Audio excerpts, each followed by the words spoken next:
Good morning. Welcome back to Passionate World Radio Network. Happy New Year, everybody. Distinguish yourself from the ordinary. And this morning at 11 or 8, if you are an early riser in California, on Lillian's interview, we have brought back Lawrence Levy to talk about women's rights and his first woman detective in Brooklyn. Good morning, Larry. How are you? Good morning, Lillian. How are you this morning? Oh, just peachy keen. Well, that's good. Yes. Of course, in 19 days, who knows? I didn't say and counting, so we're okay. Okay, and who knows? Who knows?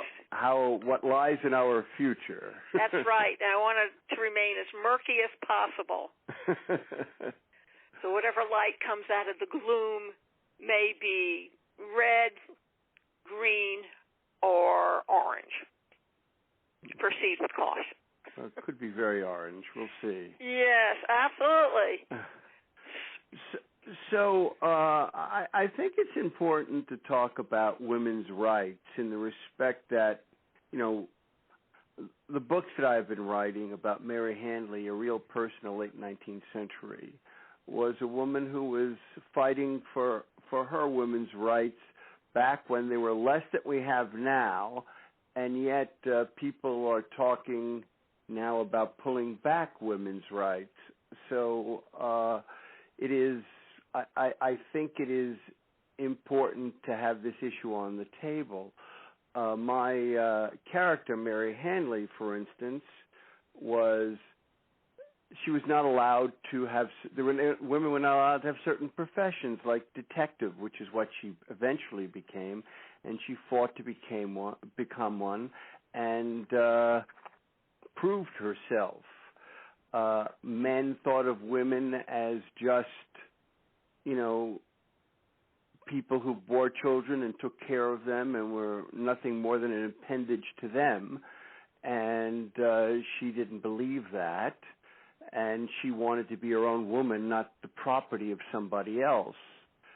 And when we hear somebody like the president-elect say things about his daughter when asked about sexual harassment, what would you do if your daughter told you she was being sexually harassed and saying, I'd tell her to get another job, as opposed to go and do something and get that harasser prosecuted or fined in some way, or get him to lose his job so he doesn't do it to somebody else. It shows to me a total lack of respect for women and lack of what they're going through, and especially when women should have equal pay for equal work. It just seems like a person who's been very either sheltered or prejudiced, and it's hard to understand that line of thinking. I think that most men have never been denied, unless it's the color of their skin or their nationality. But most men here in the United States, I'll clarify it, have never been denied a job unless they were poor. Well, okay, anybody above upper middle class has never been denied a job. They've always been assured of getting a paycheck to support their family. And I think that most men do not have a clue of what it's like to be somebody else's property or appendage, because in most cultures around the world, women are second-class citizens. And it doesn't have to do anything with religion. It's just how men think.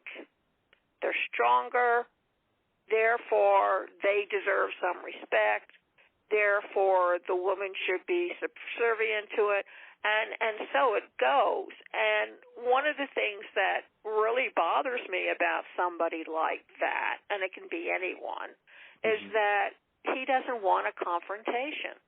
He does not want his own daughter to turn around and say, I'm not going to do that, Dad. Right, but he's not, obviously, as we know, he's not afraid of any confrontations himself, personally. Well, I think if it came from his daughter, I think he'd be quite upset. Yeah. And I don't think she would have the guts to do it because she wasn't raised that way. You're looking at social blackmail. Well, not blackmail is the wrong word. Social conditioning, as it were, by her parents. Well, and I'm pretty sure she was not raised to say, Dad, you're wrong. Mm-hmm. Well, I mean, that's also a personality thing. I mean, there are some families where open discussion is part of the norm, and some families where there aren't, and that might be the case in their family. I don't know. I haven't been there. But but I've had But I mean, to publicly say that a woman should not fight for her right or fight against somebody who's abusing her, that's troubling.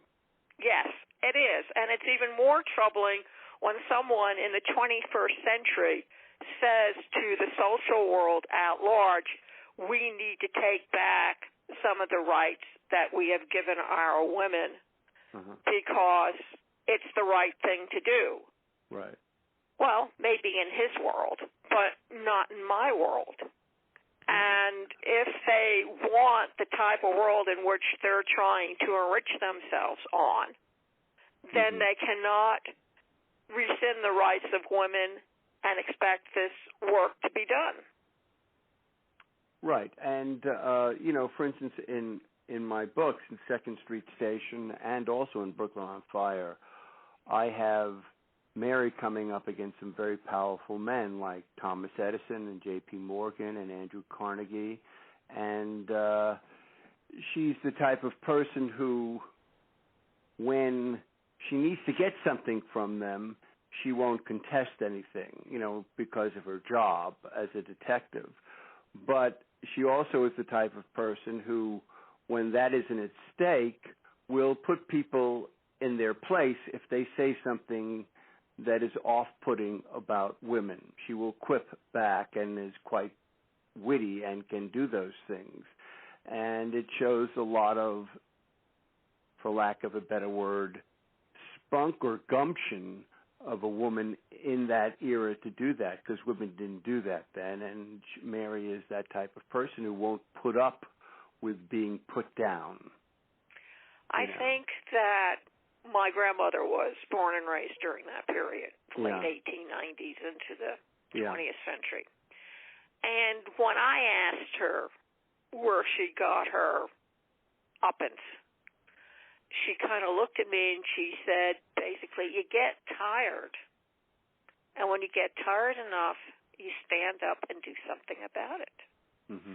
And I do, it's interesting because I did do that with Mary in the first book, where she was very much in belief of women's rights, Mary Hanley, but she wasn't big on joining groups because she thinks it was the least common denominator, the intelligence of groups.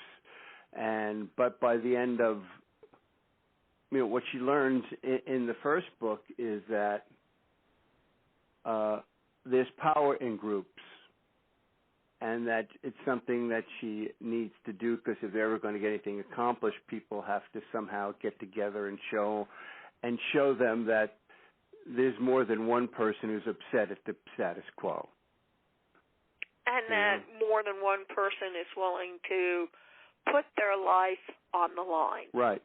And that's the deciding choice or a factor that motivates a lot of these women to band together, because they know instinctively that they're all willing to sacrifice their individual liberties to get an overall liberty for the group. Mm-hmm. And you don't see that. You don't see it in men. Men are pretty independent. No, that is true. And they don't have to do it. They have nothing to prove. It's already been done for them. And I think you're talking about for men's rights. No, I understand that. But the point is that men have joined groups like the Civil Rights Movement and things like that, and have been involved in demonstrations in that respect, but it wasn't something for them personally, No. because men aren't discriminated against. No, and they never have been. Well, it depends how you want to look at that word. But we're not going there. We're talking about women's rights. Right. And I believe that women's rights were won hard. There was nothing soft to anything that they gained from it. So I hope that the women of today do not voluntarily give up what took them so long to get. Mm-hmm. Well, I hope not, too. I sincerely hope also that there is some. Look, I know we have a Republican Congress, and I just hope that there are enough of them with enough principles to know that that is wrong, and will stop anything that will put women's rights backward, I should say. So I don't know. It's going to be a very interesting time. That's all I'm going to say. It's going to be an interesting time. I think it reminds me of the book. I'm sure you've read it. Not Brave New World. What was it called? Animal Farm. Oh, sure. And that's exactly what it reminds me of. Yeah. So I mean, it's hard to say what will happen, and let's just hope that we have more sense than to let people's rights go backwards. Well, they say it's almost impossible to put the genie back into the bottle. Yeah. So, Larry, please tell everybody where they can find your two books. Okay, of course. Second Street Station and Brooklyn on Fire, the two books following Mary Hanley, a female detective in Brooklyn when there were no female policewomen. And you can find it on Amazon, Barnes & Noble, Goodreads, any number of sites. It's available, and it's selling, which is really nice. They're both selling. So... Second Street Station and Brooklyn on Fire, Lillian. Great. And where can I find you on the World Wide Web? Well, there's a LawrenceHLevy.com. That's also the Random House site, and you can get the books there too. And that's my personal site. Okay. Okay, that sounds good. Okay, ladies and gentlemen, you've heard it. Women's rights. Of course, I'm a sly one, and I may write a bag on women's rights, RITES, which mean the same thing as RIGHTS, except that there are different ways of handling it all. You can hear this stream all over again on PassionateWorldRadioNetwork.com, Twitter.com/@Caldwell, CAULDWELL, Facebook.com/PWR Network LLC, and Google Plus/PWR Network LLC. And before you go away and stray, Shakespeare had this to say: public opinion's always in advance of the law. Thank you all very much for listening. And remember, please keep listening. Thank you.